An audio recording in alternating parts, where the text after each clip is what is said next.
রাধে রাধে। রাধা কৃষ্ণ সেবামৃত চ্যানেলে সমস্ত ভক্তদের জানাই কোটি কোটি দণ্ডবত প্রণাম। বাঞ্ছা কল্পতরুভ্যশ্চ কৃপা সিন্ধুভ্যেব চ পতিতানাং পাবনেভ্যো বৈষ্ণবেভ্যো নমো নমঃ। অনন্ত কোটি বৈষ্ণববৃন্দ কি জয়, জগৎগুরু শিল প্রভুপাদ কি জয়। আজকের আলোচনা হচ্ছে প্রেম ও বর্ষ। শ্রীকৃষ্ণ তার ভক্তের প্রেমের দ্বারা বশীভূত হন, তার সেবার দ্বারা নয়। কেউই পূর্ণরূপে শ্রীকৃষ্ণের সেবা করতে পারে না। তিনি এতই পূর্ণ ও আত্মতৃপ্ত যে ভক্তের কোনো রকম সেবাতেই তার কোনো প্রয়োজন নেই। শ্রীকৃষ্ণের প্রতি ভক্তের প্রেম ও স্নেহ তাকে বেঁধে রাখে। শ্রীকৃষ্ণের এই প্রেমবশতার এক সুন্দর উদাহরণ হচ্ছে তার প্রাসাদে আগত সুদামা বিপ্রের প্রতি তার আচরণ।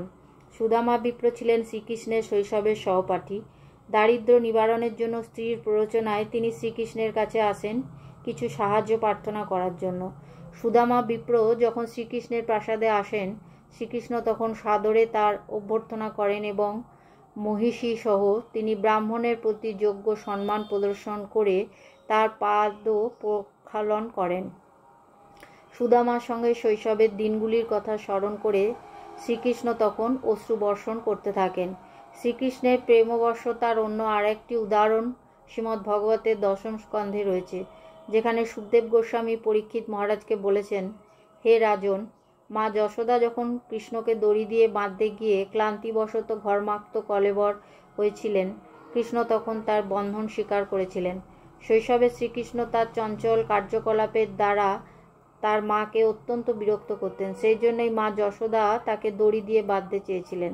তিনি ঘর থেকে সমস্ত দড়ি এনে তাকে বাঁধবার চেষ্টা করেন, কিন্তু দড়িতে গ্রন্থি দিতে গিয়ে তিনি দেখেন যে তা পুরোপুরিভাবে তার উদরকে বেষ্টন করছেন না।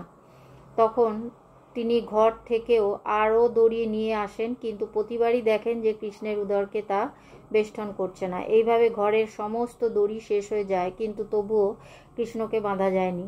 এইভাবে শ্রীকৃষ্ণকে বাঁধতে গিয়ে কঠোর পরিশ্রমে তিনি ঘর্মাক্ত কলেবর হয়ে ওঠেন। সেই সময় শ্রীকৃষ্ণ স্বয়ং তার মায়ের রজ্জুবন্ধন স্বীকার করেন, অর্থাৎ শ্রীকৃষ্ণকে কেবল প্রেমের দ্বারাই বাঁধা যায়। ভক্ত তার প্রতি প্রেমপরায়ণ, তাই তিনি তার বশ্যতা স্বীকার করেন। রাধে রাধে।